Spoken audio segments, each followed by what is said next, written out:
Você que está estudando para a segunda fase do exame de ordem sabe a importância do treino. Você sabe que, diferente do que acontece com o estudo para a primeira fase, onde a coisa é mais passiva, né? Você fica lendo ali as apostilas, vendo as videoaulas. Aqui, na preparação para a segunda fase, a lógica é outra. Você tem que assumir uma postura ativa treinando. E ao treinar, você não pode só focar na peça. Você tem que também olhar para as questões. Até porque, estudando as questões, você revisita os conteúdos de direito material que eventualmente servirão como fundamento para a tua peça.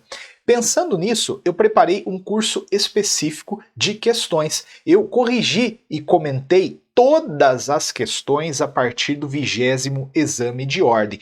Antônio, por que a partir do 20º exame? Por dois motivos. Eu trabalho com preparação para exame de ordem desde quando o exame de ordem era gerido pela banca Sebrasp. E a partir dessa lógica, a partir dessa experiência, eu percebi uma mudança no perfil da FGV a partir do 20º exame. Então eu foquei neste intervalo, a partir do 20º exame de ordem. E veja, mesmo nesse intervalo, talvez mais reduzido, são mais de 70 questões cobradas e você consegue realmente fazer uma base sólida estudando por isso. Além do que, eu sei que você tem um tempo limitado. Eu não posso aqui também te inundar de questões, porque aí eu te prejudico na preparação de peça. Então eu fiz uma coisa mais recortada. Se você quiser, o link para a aquisição deste curso está aqui na descrição do vídeo, junto com o link para a aquisição do curso completo de prática e direito material, que envolve também a parte de questões. De qualquer forma, para você entender qual é o propósito disso tudo, eu separei para você aqui a correção de todas as questões cobradas no 37º exame. As 4 questões, uma delas inclusive deu lá o que falar, eu trouxe a correção para você. E vendo estas aulas, você já vai seguramente para a prova com o direito material relacionado a esses conteúdos destas 4 questões do 37º exame. Espero que você goste, se inscreve no canal também, me segue lá no Instagram, sempre tem conteúdo lá gratuito para você que vai fazer o exame de ordem no direito constitucional. Aproveite o vídeo, eu fiz com muito carinho para você. Um grande abraço e boa aula!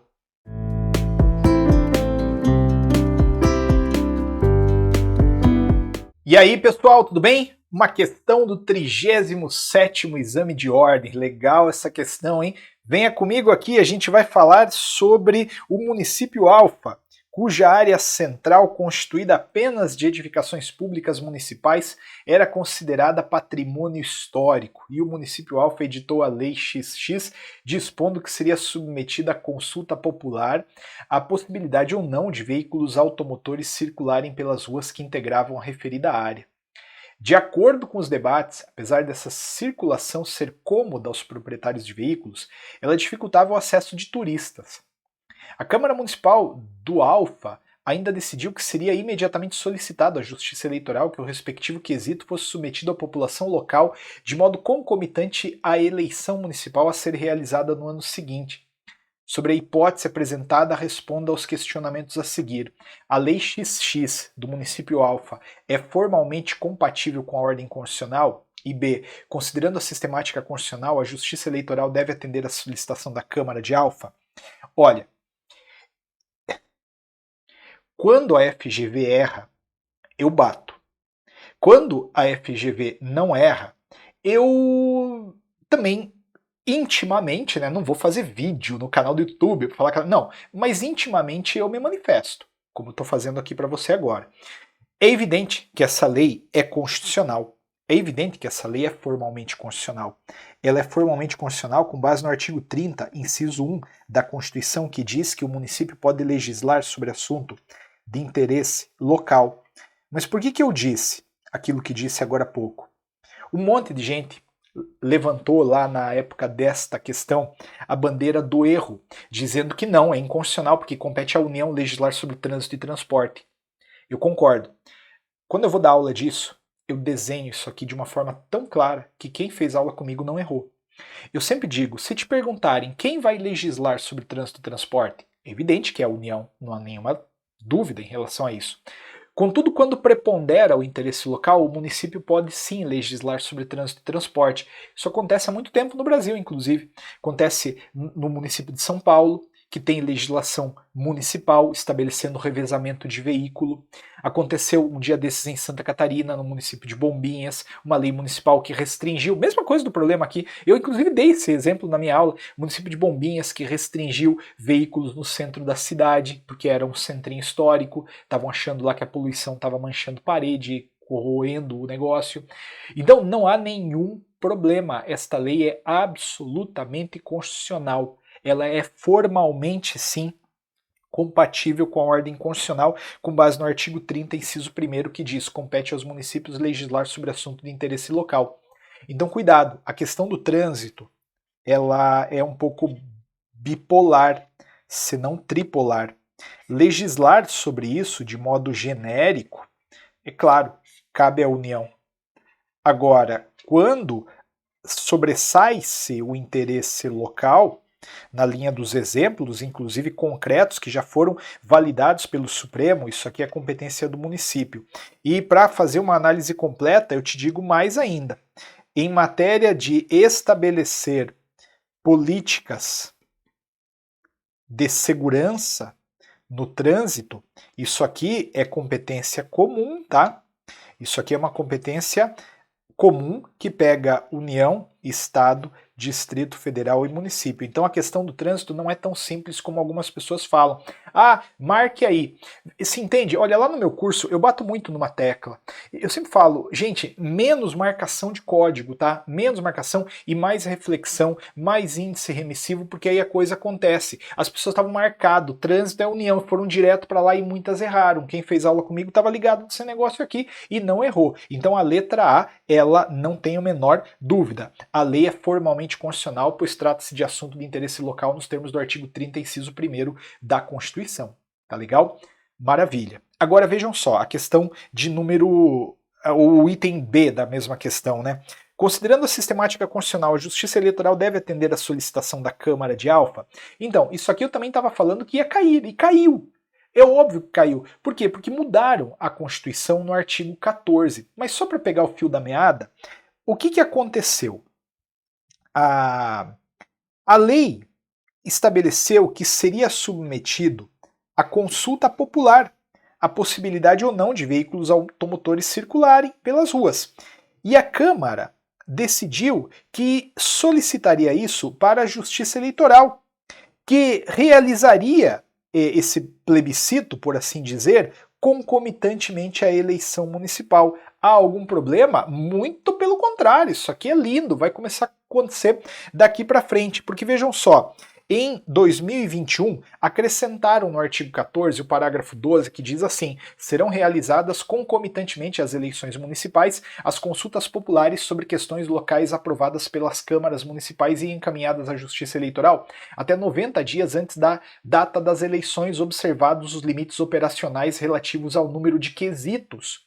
Então sim, o município pode, junto com a eleição, apresentar um plebiscito para a população votar. Isso quer dizer que, daqui para frente, as eleições municipais seguirão uma lógica um pouco diferente. Porque até agora era igual em todos os municípios, independentemente do lugar. As pessoas iam lá e votavam prefeito e vereador, 2 telinhas. Parênteses, tem uma diferença, né? Quando é município com mais de 200 mil eleitores, pode ter 2 turnos de votação para prefeito. Quando é menos de 200 mil eleitores, é um turno só, fecha parênteses. Mas o que eu quis dizer foi, era uma telinha para prefeito e uma telinha para vereador para todo mundo. Só que daqui para frente vai ser outra lógica. Daqui para frente, na minha cidade, pode ter a telinha de prefeito, vereador e uma consulta. Vamos asfaltar o bairro A ou o bairro B? No teu município pode ter só prefeito e vereador. No teu município, o outro pode ter prefeito, vereador e uma consulta. O que vocês acham de criar mais uma quadra poliesportiva? Entende? Assuntos de interesse local, realmente não há nenhum problema. E essas consultas serão feitas, como eu disse, concomitantemente às eleições municipais e caberá ao município enviar aquilo lá. Caberá aqui, ó, a Câmara encaminhar os quesitos para a Justiça Eleitoral até 90 dias antes da data da eleição. Porque não pode, né? Imagina, chega lá o prefeito lá no dia da eleição com o pendrive, né? Onde é que eu espeto aí porque eu quero fazer uma consulta? Não é assim tão simples, tem que ter uma preparação. É esse o sentido, é essa a conotação da coisa, tá? E tem que observar os limites, como o parágrafo disse, os limites operacionais relativos ao número de quesitos. Isso quer dizer que, olha, cuidado com isso aqui. Isso quer dizer que vai ter um limite, né? Professor, eu posso fazer um plebiscito com 90 itens? Não, não pode. A lei ainda não foi criada, dizendo se 90 pode ou não, mas eu já intuito que não vai poder, né? Porque, pô, uma pessoa ficar 90 é meia hora de votação, aí acaba com a eleição inteira. Então, a letra B, ela queria saber o seguinte, ó, aqui, ó, cadê você, letra B? Considerando a sistemática constitucional, a Justiça Eleitoral deve atender à solicitação da Câmara? Sem sombra de dúvida. É evidente, está no artigo 14 da Constituição, parágrafo 12, está lá no gabarito comentado, a Justiça Eleitoral deve realizar a consulta popular, sim, na forma prevista, sempre que encaminhada pela Câmara antes de 90 dias da data da eleição. Ponto. Gabarito comentado é esse, a distribuição de pontos está aqui, uma distribuição de pontos muito coerente, não vou retomar porque seria chover no molhado. Tá? E assim, desculpa se eu falei aquele negócio do trânsito e aquilo despertou alguma coisa ruim em você, porque eu sei que muitas pessoas acabaram realmente combatendo aquilo, mas a gente tem que entender daqui para frente, entende? E fazer daquela pedra ali um degrau, e não dá para ficar malhando em ferro frio, porque senão você gruda essa coisa na cabeça, cai de novo e erra de novo. Então assim, esquece, passou, mas lembre que trânsito não é tão simples assim. Se te perguntarem genericamente quem vai legislar sobre trânsito e transporte, é a União. Se falarem assim, o Estado criou uma lei para regular trânsito e transporte, tá errado, porque é a União quem legisla. Mas naquele caso ali, naquele particular caso, manifestada ali a questão do interesse local, puxou a competência para o município sem sombra de dúvida. Grande abraço, tudo de bom, até a próxima aula com novos e emocionantes temas de direito constitucional.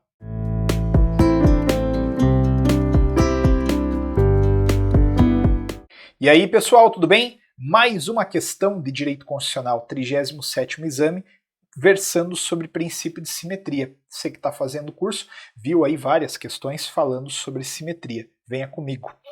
Essa questão falou assim, em razão do crescimento do bloco de oposição ao governo no âmbito do Poder Legislativo do Estado Alfa, logrou-se reformar a Constituição Estadual para prever que os atos da exoneração dos secretários de Estado somente produziriam efeito após a sua aprovação pela Assembleia Legislativa.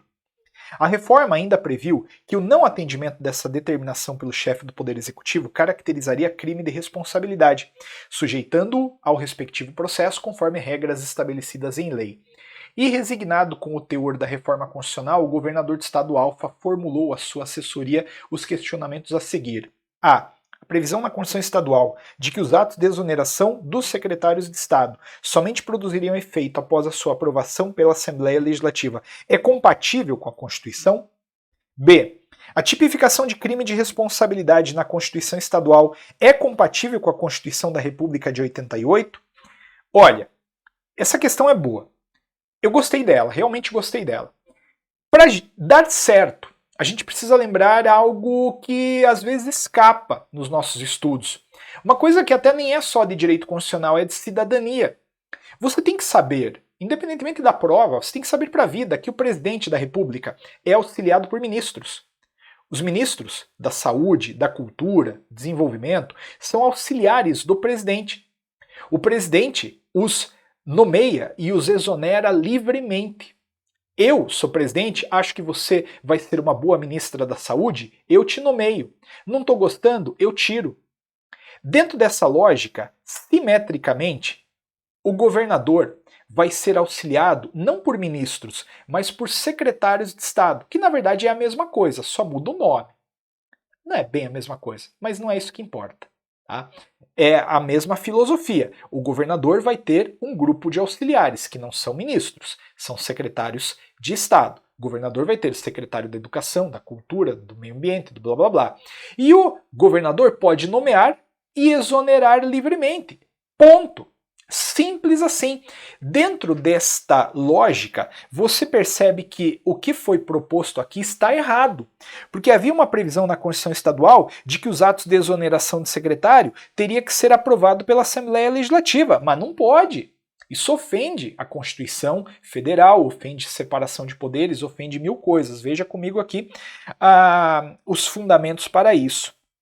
De acordo com o artigo 84, primeiramente, compete privativamente ao presidente da República nomear e exonerar ministros de Estado. Pois bem, dentro disso aqui, por uma aplicação simétrica, artigo 25 da Constituição, o artigo 25 da Constituição que é o fundamento máximo do princípio da simetria, né? A gente já falou muito sobre isso ao longo de várias questões. O artigo 25 fala que a Constituição estadual deve ser criada à imagem e à semelhança da Constituição Federal. Concorda comigo? Muito bem. Esse princípio da simetria é que leva a gente a sustentar que se, de novo, o presidente nomeia e exonera ministro, o governador vai nomear e exonerar livremente os secretários. Colocar este ato a uma apreciação do Congresso no âmbito federal ou Assembleia Legislativa no âmbito estadual é totalmente inconstitucional por força do artigo 84.1, junto com o 25, junto com o próprio artigo 2º da Constituição, que trata de separação de poderes. Cuidado com separação de poderes. É um princípio que todo mundo sabe de cor o que é, mas lá na hora da prova, às vezes as pessoas esquecem de associar isso àquilo que está lá na questão. Beleza? Muito bem, então vamos dar uma olhada aqui no gabarito comentado. Não está certo. A exoneração dos secretários de Estado é ato privativo de chefe de poder executivo, com base no artigo 84.1, por força do princípio da simetria, baseado no 25, ou no artigo 2º. Ah, professor, mas você falou que era para colocar o artigo 25 e o artigo 2º. Eu sempre digo para você colocar tudo. Tudo. Porque se você colocou tudo e cobraram parte daquele tudo, você vai ter a nota integral. Entende? Você tem que lançar tudo certinho. É claro que tem uma lógica para responder questões. Eu ensino isso aqui também bem no meu curso, tem uma aula que é para responder questões, como responder questões, eu já te dou um spoiler aqui. Você sempre tem que fazer a questão igual está aqui. Dá a primeira resposta, nua, crua, não, sim, pode, não pode, e depois você dá o fundamento. Porque se você começar a vir com aquela conversinha ali de blá blá blá blá blá blá, né? A Constituição é um documento importante. Para com isso, o examinador está até aqui de prova. Ele não vai ter tempo de ler, ele quer realmente saber se você acertou ou não. E para saber de cara, você tem que dar a resposta. Mas voltando à questão, você já entendeu que estava errada ali a providência da Constituição Estadual. Então, não. A previsão na Constituição Estadual de que os atos de exoneração dos secretários de Estado somente produziriam efeitos após a sua aprovação não é compatível com a Constituição da República Federal de 88, com base daí nos fundamentos que você viu. Agora, o que aconteceu? Naquela reforma que estava sendo criada no âmbito estadual, queriam mudar a Constituição para dizer que caracteriza crime de responsabilidade do chefe do Poder Executivo, no caso, governador, a exoneração dos seus secretários sem a aprovação da Assembleia. Letra B. A tipificação de crime de responsabilidade na Constituição Estadual é compatível com a Constituição da República? De novo, não. Está errado. E isso aqui é determinante. Veja só. Você sabe que o artigo 85 da Constituição estabelece quais são os crimes de responsabilidade do presidente. Aqueles crimes de responsabilidade são regulados por uma lei federal, que é a Lei 1079 de 1950. A jurisprudência do Supremo ela é muito clara ao afirmar que só lei federal pode dispor sobre crime de responsabilidade, seja de presidente, seja de governador. Muitas pessoas, por força do próprio princípio da simetria que eu acabei de explicar, tendem a dizer o seguinte: se a lei federal regula crime de responsabilidade de presidente, é a lei estadual que regula crime de responsabilidade de governador. Veja, até é um princípio interessante, é um raciocínio interessante à luz do princípio da simetria. Mas não, o Supremo Tribunal Federal meteu o pé e ele editou a súmula vinculante 46, dizendo que a definição dos crimes de responsabilidade, o estabelecimento das respectivas normas de processo e julgamento são de competência legislativa privativa da União. Essa súmula vinculante 46 é um desdobramento do artigo 22, inciso 1, que fala que compete à União legislar sobre penal e processual.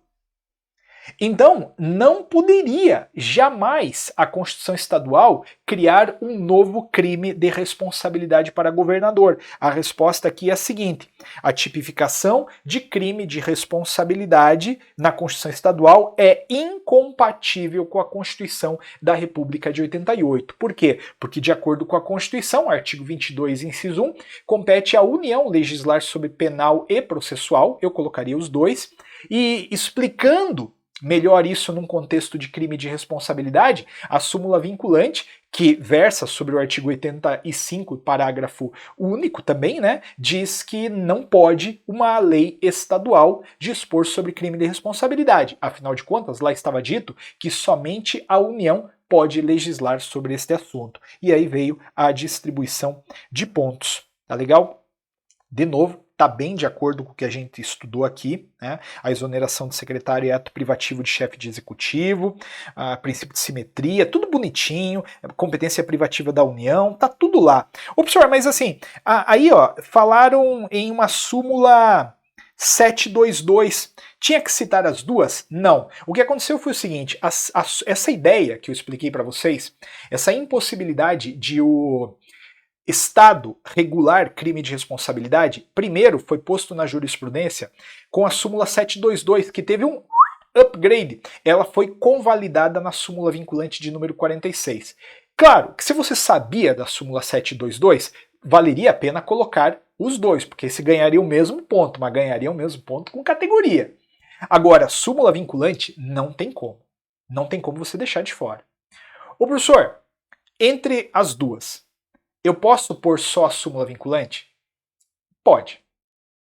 Entre as duas, eu posso colocar as duas? Pode. Entre as duas, eu posso tirar a súmula vinculante e botar só a 722? Eu não recomendo. Mas especialmente em termos de reclamação. Não faz. Se você sabe das duas, ou cita as duas, ou cita só a súmula vinculante. Você está no final lá da página, não tem mais espaço para responder, cita só a vinculante. Não deixa de citar a vinculante, tá legal? Grande abraço, tudo de bom, nos vemos na próxima aula com novos e emocionantes temas de direito constitucional.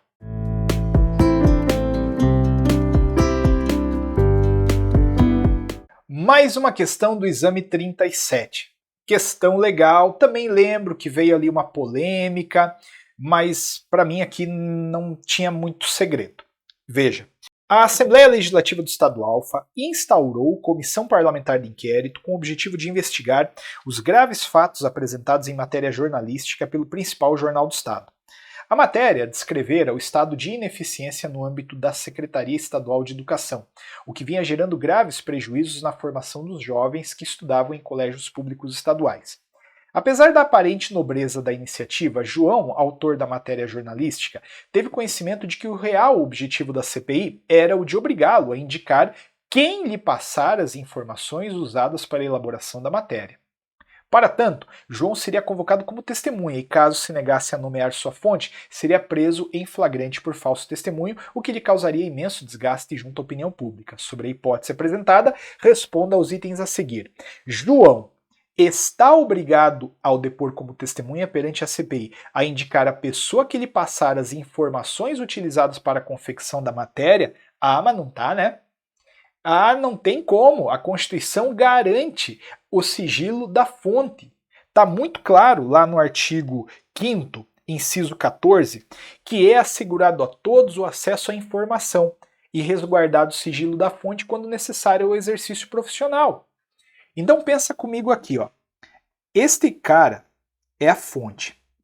Tá? Ele tem um monte de contato, ele sabe tudo o que está acontecendo. Esta fonte passa as informações para este cara aqui, que é o jornalista que publica tudo. E aí, o que o Ministério Público, por exemplo, ou a CPI gostaria? Gostaria de chamar esse cara aqui para que ele revelasse a fonte a fim de irem em cima da fonte e realmente saberem de onde a pessoa estava tirando tudo aquilo ali. Algumas pessoas vão falar, pô, mas isso é lógico. Não é lógico.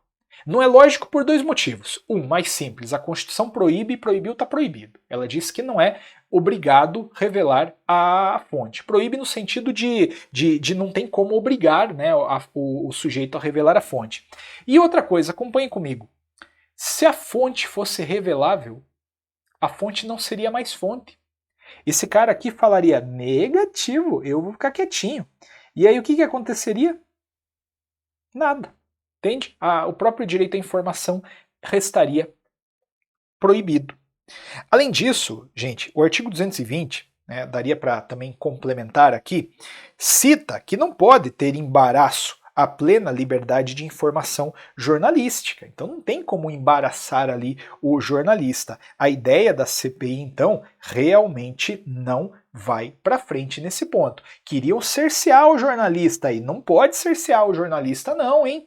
Toma cuidado. Então, a letra A era para ser respondida assim: João não está obrigado, ao depor como testemunha perante a CPI, a indicar a pessoa que lhe passou as informações. Por quê? Porque o artigo 5º, inciso 14, prevê a liberdade de informação e resguarda o sigilo da fonte quando isso for necessário ao exercício profissional. Ponto. Ademais, o artigo 220, parágrafo 1º, estabelece uma regra que impede embaraçar o funcionamento da dinâmica jornalística, e aí você ia desenvolver conforme está tudo lá no gabarito comentado e como foi para os pontos. Só que assim, ó, tudo bem, intimaram, de qualquer forma, o jornalista. Tem a CPI, intimaram.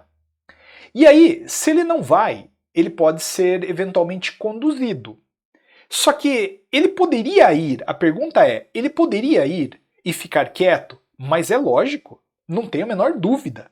Só que nesse contexto onde estava tudo muito já exposto, conturbado, se fosse meu cliente, mas eu não tenho dúvida, eu ia falar para ele se precaver a partir justamente do que está na resposta para a pergunta B. Qual é a ação constitucional passível de ser utilizada por João para que não venha a ser preso pela CPI por não indicar a pessoa que lhe passou as informações utilizadas para a elaboração da matéria? Gente, sem medo de ser feliz. Ameaça de prisão por ilegalidade, abuso de poder, é o habeas corpus, com base no artigo 5º, inciso 68 da Constituição. Está escrito lá, conceder-se habeas corpus sempre que alguém sofrer ou se achar ameaçado de sofrer violência ou coação em sua liberdade de locomoção por ilegalidade ou abuso de poder. É isso. Entende? É isso. Agora, também nessa prova, algumas pessoas consideraram mandado de segurança. Não, é prisão. É prisão.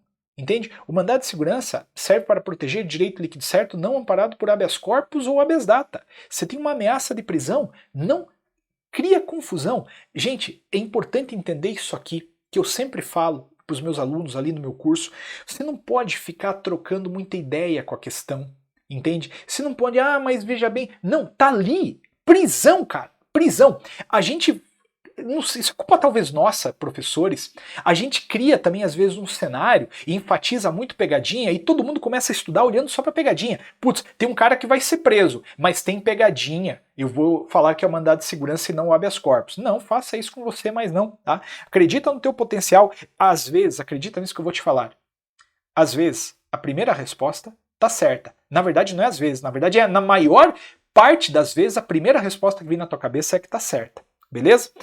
Gabarito comentado tá aí, essa banca adotou nesta edição, né, um gabarito e uma distribuição de pontos bem simples, bem objetiva, então não tem muito o que falar a não ser o que já foi falado. Espero que você tenha entendido, não vá errar esse negócio na prova. E não vai. Grande abraço, tudo de bom, até a próxima.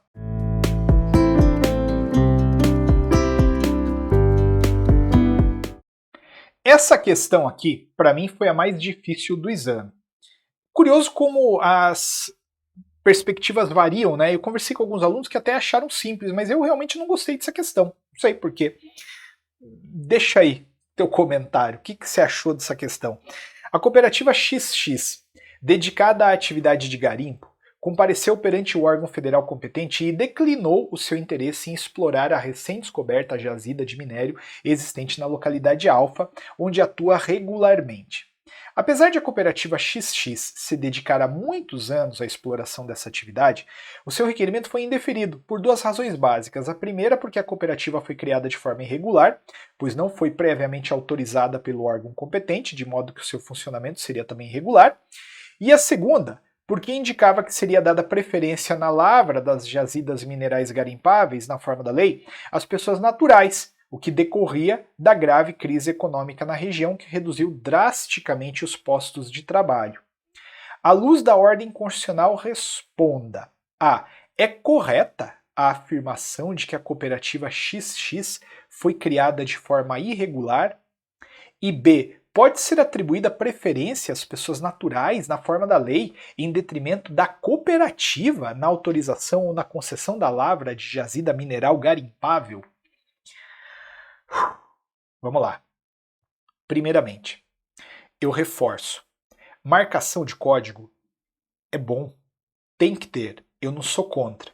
Mas eu não sou o que mais festeja a marcação, não. Porque tem coisa que não se marca. Dificilmente alguém foi para a prova com o dispositivo que embasa essa questão aqui marcado. Tá?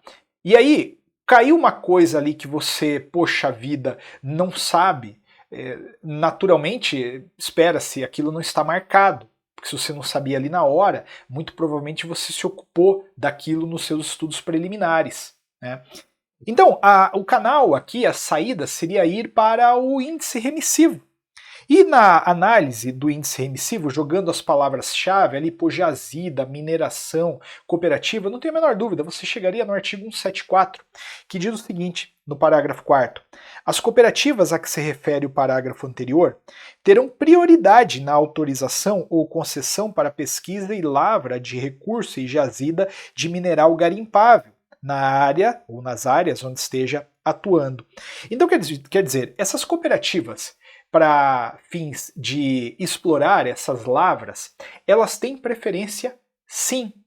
Pô, Antônio, mas não faz sentido. Por que preferir a cooperativa e não o sujeito que está sozinho lá, coitado? É justamente porque o sujeito sozinho, ele vai se matar, entende? Ele vai fazer errado, ele vai cavar, vai desmoronar, vai soterrá-lo, vai ter impacto, ele vai jogar mercúrio na água. Então é por isso que a preferência é para a cooperativa. É nesse sentido. Entende?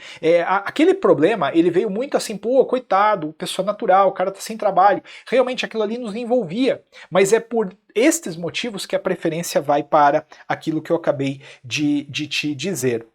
Mas com essa informação, a gente já tem até aqui, vamos começar a responder pela letra B, né? Pode ser atribuída preferência às pessoas naturais na forma da lei, em detrimento da cooperativa, na autorização ou na concessão da lavra da jazida mineral? A resposta é absolutamente não, de maneira alguma. O artigo 174, parágrafo 4º, prioriza a exploração daquilo pela cooperativa. A prioridade é dela, pelos motivos que eu já expliquei, tá bom? Isso aqui que eu achei difícil, porque não é um tema que a gente está toda hora estudando. Eu vou abrir uma aula no meu curso para explicar jazida. As pessoas não tendem a estudar isso aqui, entende? Se eu abrir, e tem, né? Ninguém vai, no final das contas, ver. Concorda comigo? Porque, para, Antônio, eu vou estudar coisa que cai mais. Enfim. Agora, havia uma coisa um pouco mais fácil aqui. Havia uma arguição de que a cooperativa tinha sido criada de forma irregular, porque não foi previamente autorizada pelo órgão público competente. Entende? Aí, a letra A. É correta a afirmação de que a cooperativa foi criada de forma irregular? Mas desde quando eu preciso pedir autorização para fazer a minha associação? Eu não preciso. Se eu quiser juntar-me com pessoas que gostam de direito constitucional e fundarmos a Associação para Estudo de Direito Constitucional do Universo, a gente pode, sem pedir autorização para ninguém. Não tem que pedir autorização. Antônio, onde é que está isso aí? Você tem que saber, né? Está lá no artigo 5º, inciso 18. A criação de associações e na forma da lei de cooperativas independem de autorização, sendo vedada a interferência estatal em seu funcionamento. Independe de autorização. Tá legal? Então, este era o fundamento para responder na letra A que não tem irregularidade. A criação de cooperativas independe de autorização nos termos do artigo 5º, inciso 18. Beleza? Gabarito comentado tá aí, a distribuição de pontos também veio bem leve, né? Bem leve, e com isso a gente encerra mais esta questão. Tá legal? Bacana essa questão, né? No final dos contos. Não gostei muito quando vi lá, mas corrigindo aqui, debatendo melhor contigo, até acabei agarrando um amor aí por ela, uma certa simpatia, tá bom? Obrigado, gente, um grande abraço, tudo de bom, até a próxima aula com novos e emocionantes temas de direito constitucional. E aí, pessoal, gostaram das 4 questões? Se vocês se interessaram por este modelo, lembre-se, o link para a aquisição do curso de questões ou do curso completo que envolve questões está aqui na descrição do vídeo, tá legal? É um custo acessível, dá para parcelar lá no cartão e tenha certeza de que com este conteúdo você vai nadar de braçada na segunda fase do exame de ordem. Um grande abraço, até o próximo vídeo de Direito Constitucional.